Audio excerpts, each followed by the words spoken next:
was darkness, and then, bang, giving birth to an endless expanding existence of time, space, and matter. Now see further than we've ever imagined, beyond the limits of our existence, in a place we call the universe. In the distant corners of our solar system, ice giants Uranus and Neptune are violent worlds. Blanketed with smoky hazes, these outer planets are frenzied, turbulent, and unpredictable. Neptune claims the fastest winds in our solar system. Like an apparition, its great dark spot surfaces and vanishes without warning. Uranus's inner swarm of moons dash around the planet in less than a day, and collisions are unavoidable. The most controversial of the far-off planets isn't even a planet anymore. So why was Pluto demoted? The man who killed Pluto makes his case as we explore the outer planets.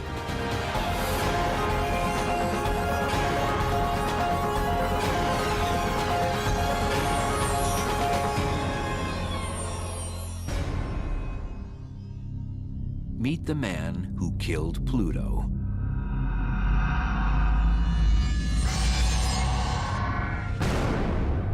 Pluto had it coming for a long time.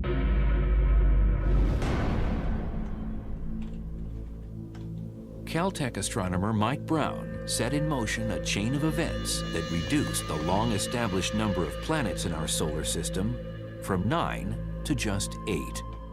Yet he feels no remorse. There was no way that Pluto could survive its status as the single lonely ice ball, but it was gonna fall, and it certainly fell.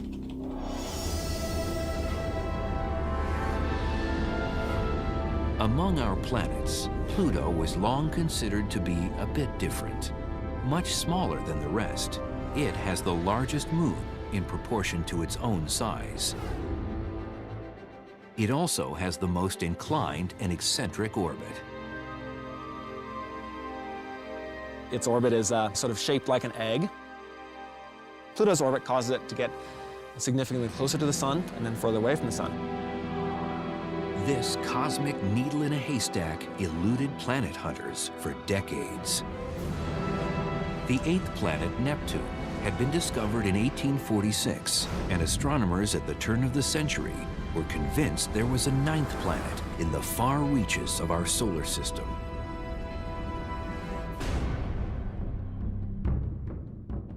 The search for Pluto was started by Percival Lowell at Lowell Observatory.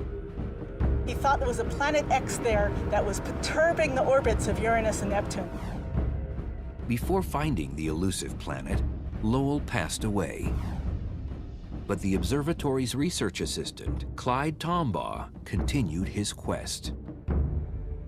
In 1930, at the age of 24, Tombaugh captured an image of an object that seemed to validate Lowell's predictions. The discovery was announced to the world, and the object was given an official name, Pluto. But was Pluto Planet X? Some scientists argued that Pluto was far too small and didn't have enough mass to significantly perturb the orbits of its neighboring gas giants, Uranus and Neptune. Astronomers have since realized that there is no such Planet X. It had been predicted using inaccurate estimates of Neptune's mass. Even though Pluto wasn't Planet X, could it still be classified as a planet? The first term for planet just meant wanderer in the sky. It was the things that moved relative to the stars. So to the ancient Greeks, the moon was a planet, the sun was a planet, the earth was not. Of course, when we realized that the earth is actually going around the sun and that the moon is going around the earth, the definition of planet changed again. Earth became a planet, the sun and the moon were taken away, and there were finally 6. And over time, Uranus was discovered, and Neptune was discovered, so there were 7, there were 8. Although it later proved to be smaller than our moon, Pluto was originally thought to be as large as Mars.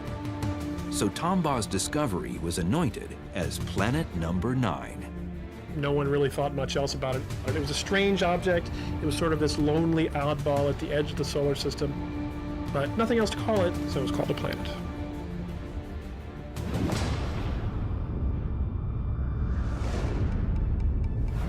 Because of its great distance from the Sun, Pluto takes its name from the Roman god of the underworld.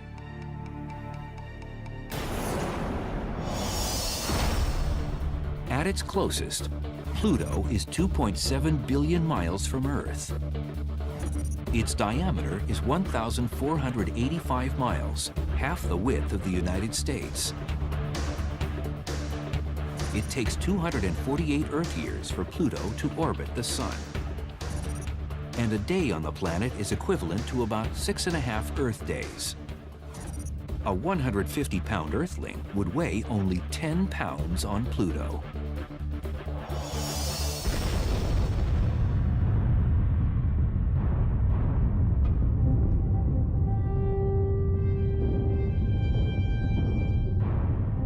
It's a testament to modern technology that we know anything at all about the surface of Pluto.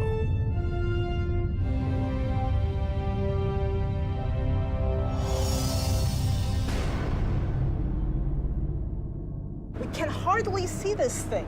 Even with the Hubble Space Telescope, we get maybe 4 pixels across, maybe 12 pixels total. But even with that, we see that parts of Pluto are as dark as coal and parts of Pluto are as bright as snow. Even from afar, scientists can measure the composition of the planet. They believe that the bright areas of the surface are made up of 3 types of ice. Well, one is carbon monoxide, one is methane, which is the same as natural gas. And then the third is nitrogen, the same stuff that we have breathing here in our atmosphere. The dark areas are probably solid rock. The darker areas are almost certainly silicates of some sort. Silicates not unlike the rocks that we see here. That means there's silicon in them and there's oxygen in them. We're up here in Rocky Mountain National Park in Colorado. There's some snow around, there's some rocks around. This is similar to what we're going to see on the surface of Pluto. A traveler to Pluto would find that despite the snowy surface, it is a very dim place. About 30 or 40 times further away from the sun than the Earth is. This means that the sunlight hitting the surface of Pluto is about 1,000 times fainter than it is on the Earth. It's maybe about the same brightness as being outside under a dim street light at night. You could probably, you could take a book, you could probably read it there. Take a headlamp though, take a flashlight, it'd help out. Its distance from the sun also makes Pluto one of the coldest places in the solar system, with a bone-chilling average temperature of -388 degrees Fahrenheit. And because of its small size and low density, gravity on Pluto's surface is far weaker than on Earth.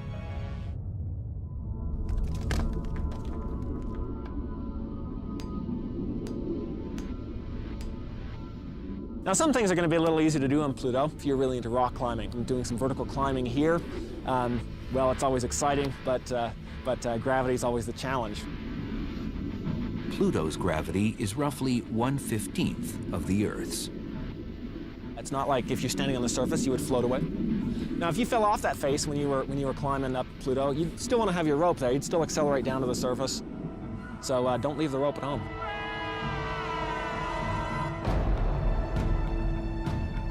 Scientists would love to chip away at the surface of Pluto, because hidden within its rocks is a whole missing chapter in the history of our solar system. Pluto's a great planet. I mean, it's what I think is really great about it. It's sort of the ultimate time machine in our solar system. It really shows us what the environment of the solar system was like 4.5 billion years ago when it's formed. The surface there is much more ancient than you're going to find almost anywhere else in the solar system. And if you're looking for rock on the Earth has been around for that same time period, 4.5 billion years or so. But if you're looking for rock that's that old on the Earth, you're not going to find it. And that's because the Earth is sort of constantly recycling its material. You have plate tectonics going on that sucks all this material back into the mantle. You have volcanism going on that pumps out new material and processes the surface. So it's really a much younger surface on the Earth compared with the ancient surface that we're going to see on Pluto. The rocks that we're sitting on here have been processed by the high pressures in the Earth. On Pluto, it's more primitive. Primitive, but far from pristine. Pluto is likely riddled with impact craters. Impact craters are caused by asteroids or meteoroids impacting the surface. These are essentially pieces of the solar system that were never made into planet. Out on the surface of Pluto, you don't have an atmosphere, you don't have glaciers, you don't have wind, you don't have rain, you don't have erosion. And so the one dominant feature that you see on the surface is probably going to be a lot of impact craters. Pluto's pockmarked surface undergoes a transformation as it orbits near the Sun. Under the additional heat, some of the frozen gases evaporate to form a temporary atmosphere. As Pluto recedes from the Sun, the gases freeze again and fall back down to the surface.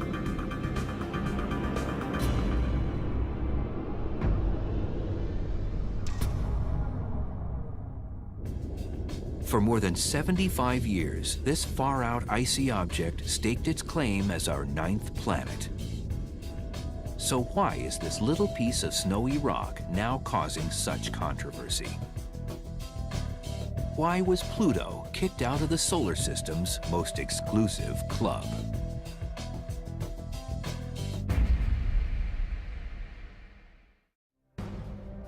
It's a quiet office at the Caltech campus in Pasadena, California. And it was from here that Pluto's demise as a planet began. But astronomer Mike Brown was never looking to destroy a planet. Equipped with Palomar Observatory's 48-inch telescope, he was seeking out Pluto-sized worlds at the far reaches of our solar system. And in 2005, he found one, an object bigger than Pluto, with its own moon, both orbiting the Sun. When I first found this thing that's bigger than Pluto, I was looking through the images that the telescope had taken just before, and I found it in the screen. And did a very quick calculation, realized it was bigger than Pluto. And the very first thing I did was picked up the phone and called my wife and told her I just found a planet. Indeed, if Pluto was a planet, and for more than 70 years it had been, then why wouldn't Brown's new world be considered a planet too? I thought it was the 10th planet. For a long time, that's how I described it. It was a planet, and so I definitely felt like I had found the 10th planet. It's 5% bigger than Pluto. It's probably made out of the same materials on the inside, rock on the inside, ice on the outside, and a little thin layer of frost on the very outside that sometimes puffs up into an atmosphere and sometimes doesn't. Very similar to Pluto in that way.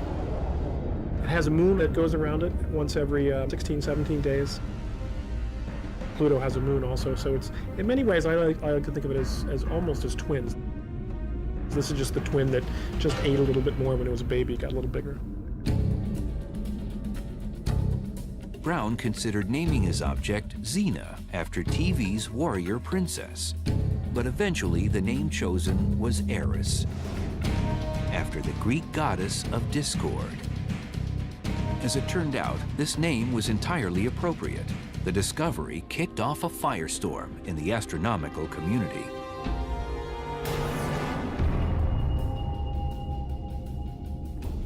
Now, the very definition of a planet was being hotly debated. Would Eris officially become our 10th planet, or would Pluto-sized objects be reevaluated as a whole?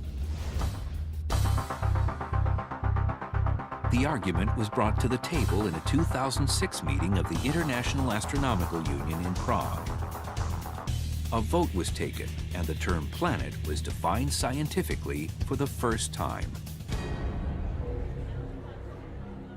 Those who are in favor of Resolution 6A, which introduces this new category of trans-Neptunian objects with Pluto as a prototype. The recommendation is that we consider Pluto and other similar trans-Neptunian objects to be in a special class. We didn't reconsider Pluto's status because we learned anything new about Pluto that made it less interesting. Instead, scientists say the issue was addressed because they learned about Eris and other large Kuiper Belt objects. The Kuiper Belt is a 3.5 billion mile wide region in the outer solar system near Pluto. It's home to hundreds of thousands of icy objects, the first of which was discovered in 1992.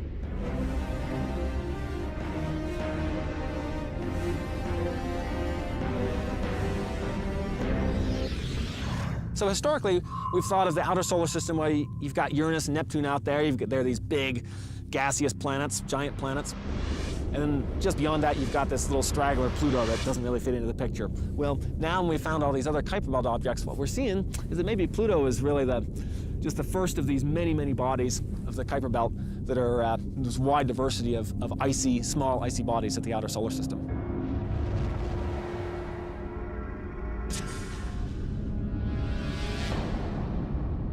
The result of the IAU vote stipulated that a planet is a spherical object that orbits the sun and clears out the neighborhood around its orbital path. Since the area around Pluto is full of other Kuiper Belt objects, the new definition would leave Clyde Tombaugh's great icy discovery out in the cold. Pluto's 76-year reign as the 9th planet was over. Our solar system would now officially consist of only 8 planets. Objects like Pluto and Eris were given the new classification, dwarf planets.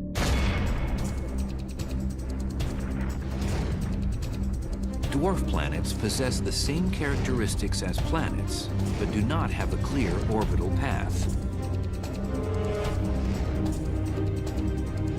Under the new definition, Ceres, the largest asteroid in our solar system, is also a dwarf planet.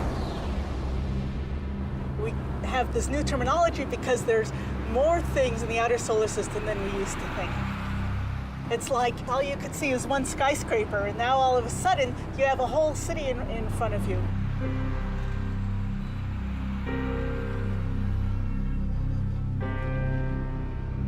We have a whole city full of objects in the outer solar system now. The IAU vote was meant to settle the debate on what constitutes a planet, but many scientists refuse to accept the outcome. There are astronomers who want it to be a planet still, and they just keep ripping those scabs off whenever possible, and they want to keep it fresh. I believe Pluto is a planet. And I don't think the question of whether or not Pluto is a planet is really that important. Fundamentally, it's not a scientific question, it's a question of names.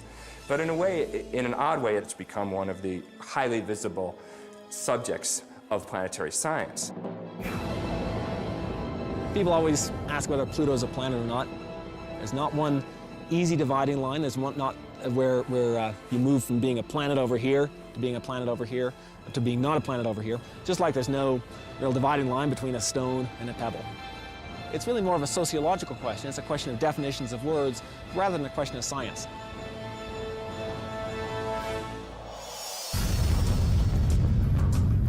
Although no longer officially a planet, scientific interest in Pluto hasn't waned. Even as the vote was being taken in Prague, a NASA spacecraft called New Horizons was already on its way to exploring this far-off world. The New Horizons mission will be the first spacecraft ever to visit Pluto. By going to Pluto, studying Pluto, it's no longer a mission to a singular object, but it's actually a mission to one of a class of objects that we'll get to learn about. But New Horizons needs to travel at warp speed, or a valuable research opportunity to study Pluto's atmosphere will be lost for at least the next 200 years.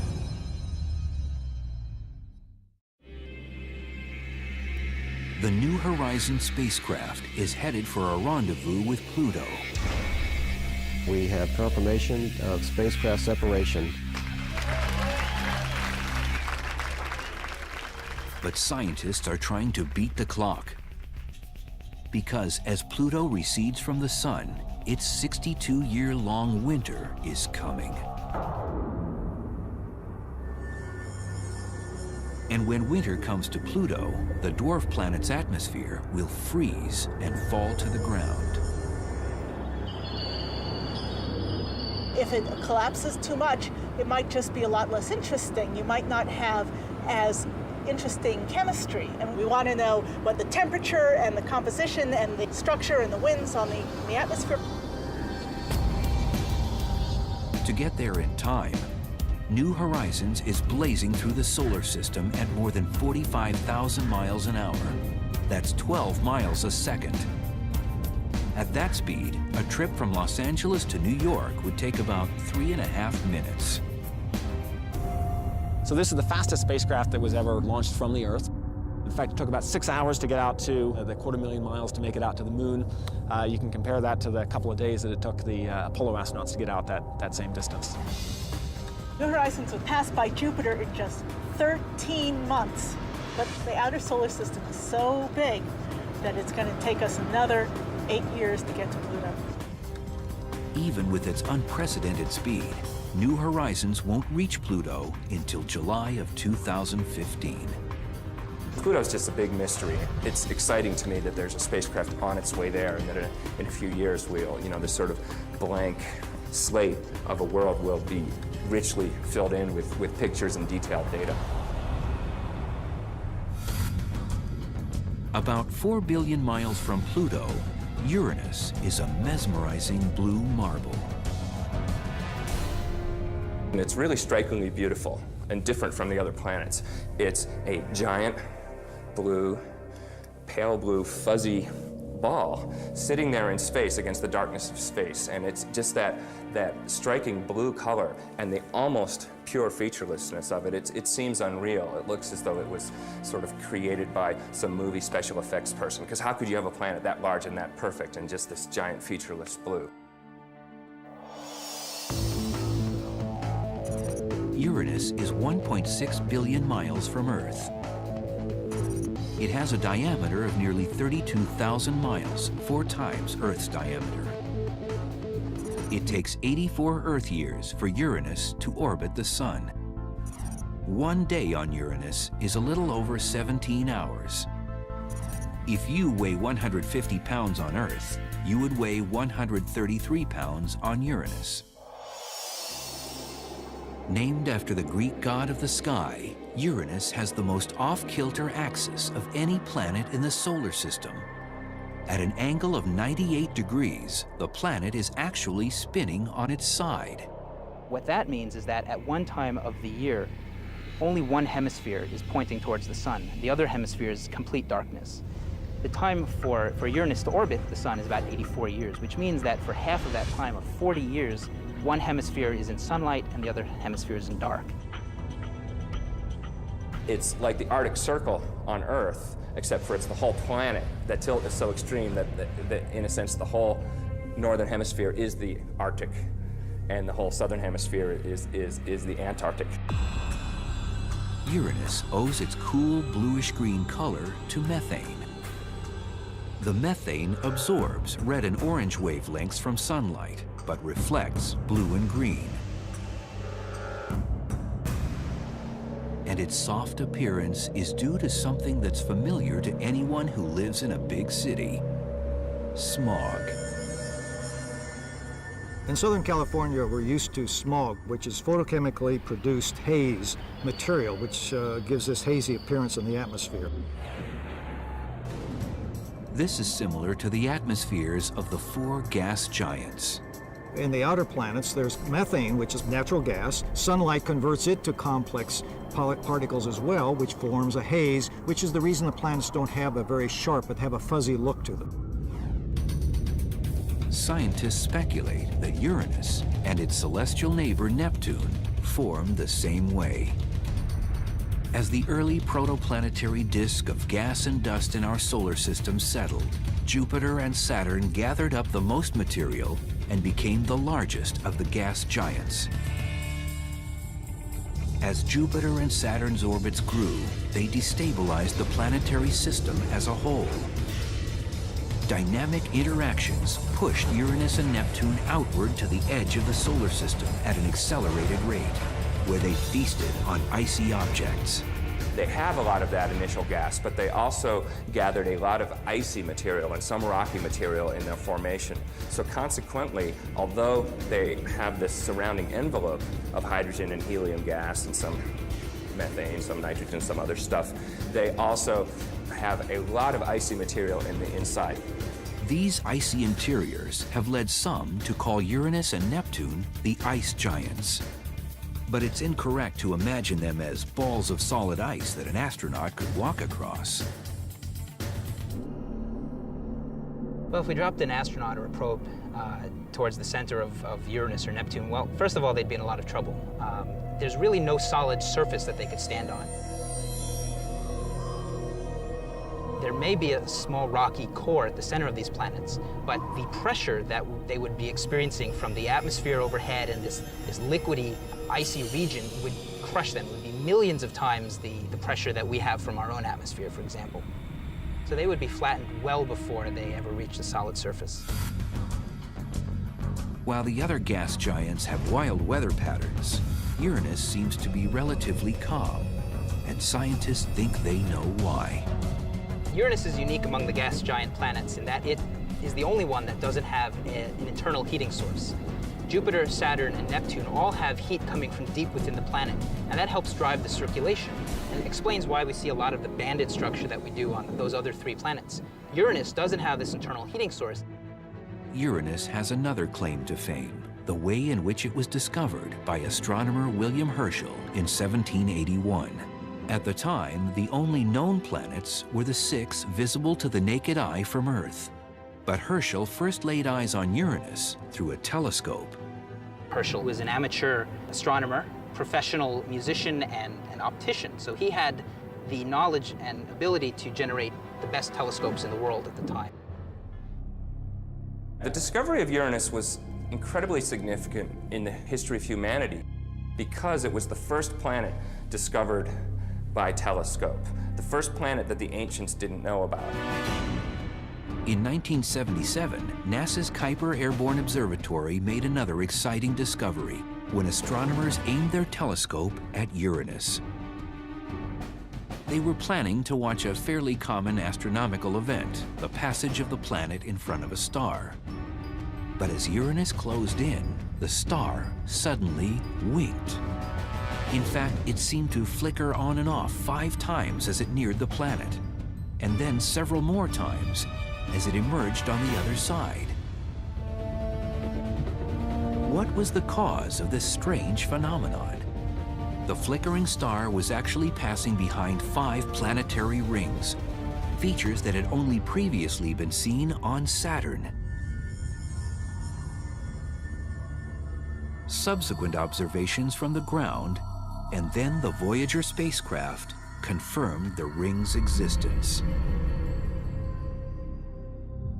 And observations made in 2005 from the Hubble Space Telescope found a second set of rings orbiting almost twice as far away from the planet as the previously known rings.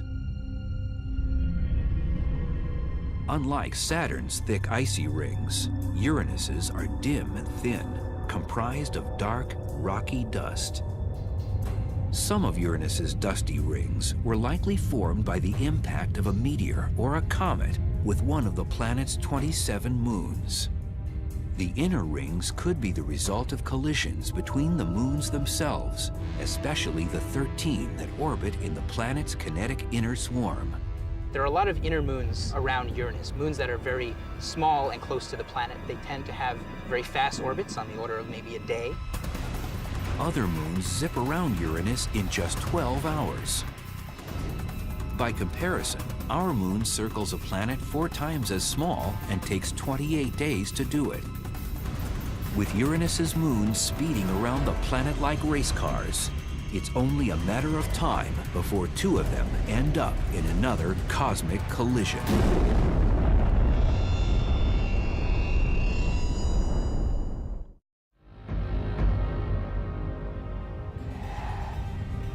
Circling the planet Uranus is a swirling system of moons. Even within the last decade, substantial changes have been detected in their unruly orbits. Scientists believe it's only a matter of time before 2 of them cross paths. We can be very certain that in a period of a million or a few million years, that some of them will collide with each other. I'm thinking particularly of Cupid and Belinda, which are 2 small moons that happen to be orbiting very close to each other. Traveling at just a few hundred miles apart, scientists expect that at some point, these moons, due to gravitational forces that they impart upon each other, will eventually collide and rip each other apart.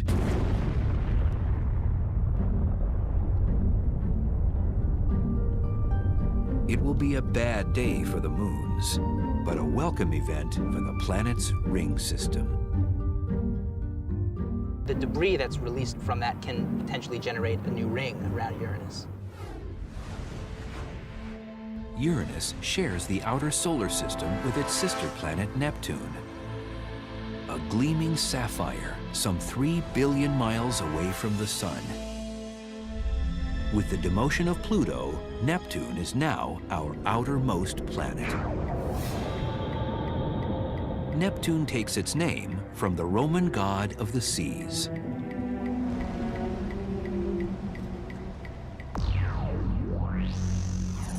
Neptune is 2.68 billion miles from Earth. Measuring roughly 30,000 miles, Neptune's diameter is 4 times that of Earth's. A year on Neptune is equivalent to 165 Earth years, and a day lasts 16.1 hours. If you weigh 150 pounds on Earth, you would tilt the scales at 169 pounds on Neptune. Like all the outer planets, Neptune rotates much faster than Earth, and this rapid spin helps to create violent winds. In fact, the highest winds recorded on any planet in the solar system are on Neptune. You have winds of sometimes over 1,000 miles per hour, and commonly 750 miles per hour, raging in that upper atmosphere. And we're not quite sure why, so there's a little bit of mystery. What puzzles scientists is why Neptune's winds blow even stronger than those on the other outer planets, with speeds 2 to 3 times faster than in Jupiter's blustery Great Red Spot.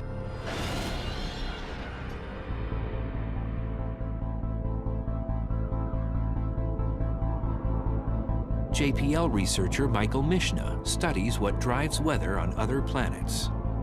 He's intrigued by Neptune's mysteriously strong winds.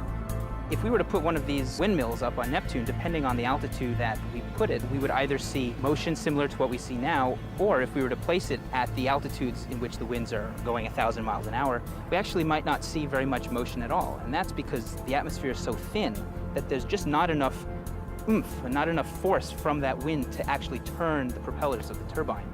So you might not actually see any motion at all. On Earth, we see high pressure and low pressure systems if we look at weather maps, and the same to an extent can be seen on the outer planets. We can't exactly identify a big H in this location or a big L in this location.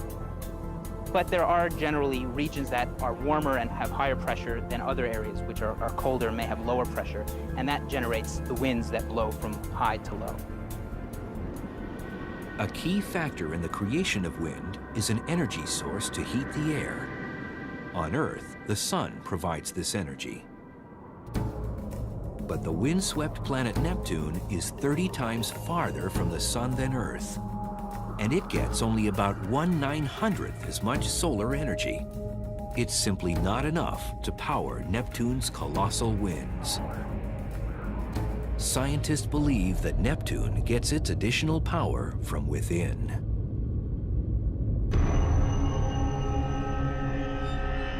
Measurements taken by Voyager 2 showed that Neptune radiates twice as much heat from its interior as it gets from the sun.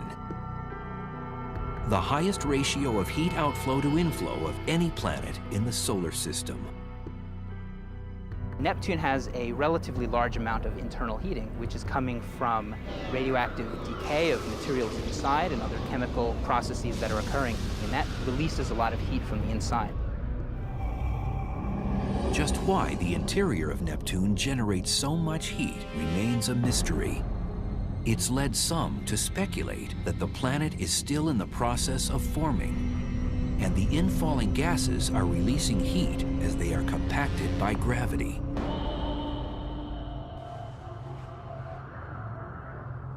This internal heat source could also explain the convection of gases in Neptune's atmosphere that leads to fascinating cloud patterns. There are many bright white clouds that appear in the atmosphere. There are different regions of very bright and dark banding on the surface, so we'd be able to distinguish different latitudes by the brightness of the bands.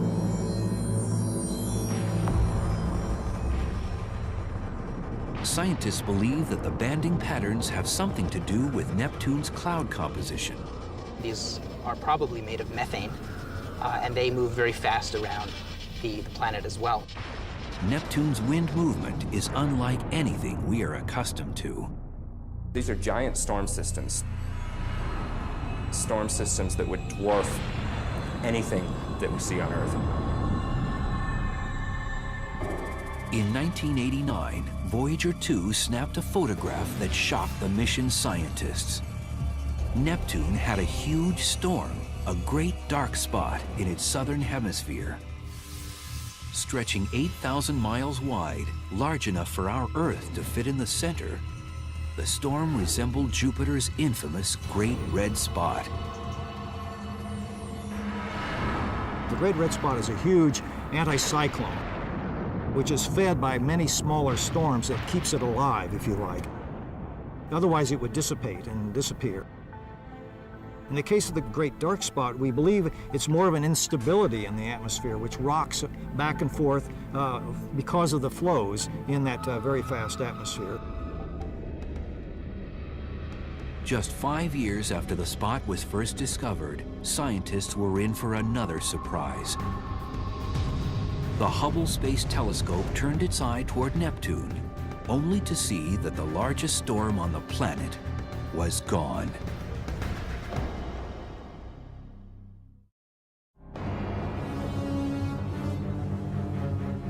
What happened to Neptune's Great Dark Spot? Within a span of 5 years, the largest storm on the planet simply vanished from the southern hemisphere. But that didn't mean the end of megastorms on Neptune. Astronomers using the Hubble Space Telescope observed that a new Great Dark Spot had appeared. But this time in the planet's northern hemisphere. It seems that on Neptune, the storm systems that manifest as these big spots you can see with a spacecraft or a telescope, they sort of come and go on shorter time scales than, say, the Great Red Spot on Jupiter, which has been there for hundreds of years. Not only are these storm systems transient, they're also eccentric. Scientists observed that the size of the Great Dark Spot oscillated by several thousand square miles within a span of just 8 days. The disappearance and reappearance and overall erratic movement make Neptune's storm systems some of the most unpredictable in the solar system.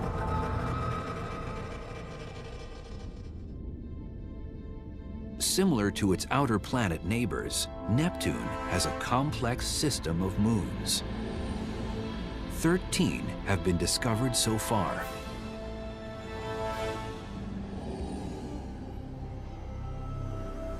Some of Neptune's moons may have originally formed elsewhere in the solar system. Neptune's probably capturing these moons from the vast amount of material that's actually in our solar system beyond the orbit of Neptune and Pluto. There is a lot of very icy bodies, small bodies, planetesimals and other rocky things that pass through our solar system, and other debris. Every so often, some of this debris might collide with each other, and then they get pushed in towards the solar system. Some of these icy bodies end up as comets. But if one is pushed in the right direction at the right time, it can be captured by a planet's gravitational pull, becoming a moon. Neptune's largest moon, Triton, is roughly the size of Earth's moon. It is the coldest object in our solar system ever observed by astronomers, even more frigid than Pluto. Only 40 degrees above absolute zero, about minus 390 degrees Fahrenheit. So cold that the nitrogen, which would normally be in a gaseous form, forms an icy polar cap on this moon. Triton's so cold primarily because the surface is so reflective. About 70% of the light that hits the surface of Triton is reflected back. And with that much light not being absorbed by the planet, it just gets very, very cold. Triton could well be similar in composition to Pluto. We see ices on the surface there. One of the fascinating things that we see on the surface of Triton are actually plumes, essentially volcanoes. We see these plumes. We've actually seen them coming out in real time with the Voyager spacecraft when it went past Neptune and Triton. Unlike Earth's volcanoes, Triton's geyser-like eruptions spew a mixture of liquid nitrogen, methane, and ammonia. And an upsurge instantly freezes as it rockets 5 miles high into its thin atmosphere. Once airborne, the ice can be carried along for miles by winds in the atmosphere before snowing back down onto the surface.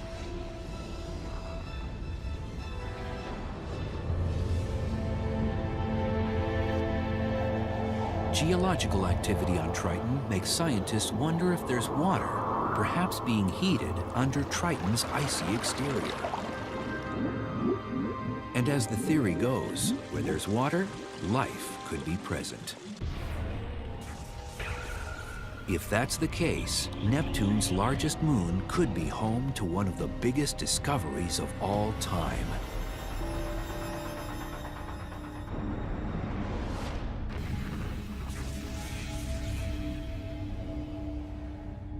But due to planning and transit times, it will be at least 2 decades before we approach Uranus or Neptune again.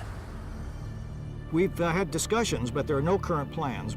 We could with Voyager, where we just had a brief flyby, and we managed to collect a lot of discovery. But in fact, we need to get back to pursue those discoveries. In the meantime, scientists will be focused on New Horizons as it rockets even closer to Pluto. On board, in addition to a cluster of scientific instruments, is a small canister of ashes. Those of Pluto's discoverer, Clyde Tombaugh, who died in 1997 at the age of 90.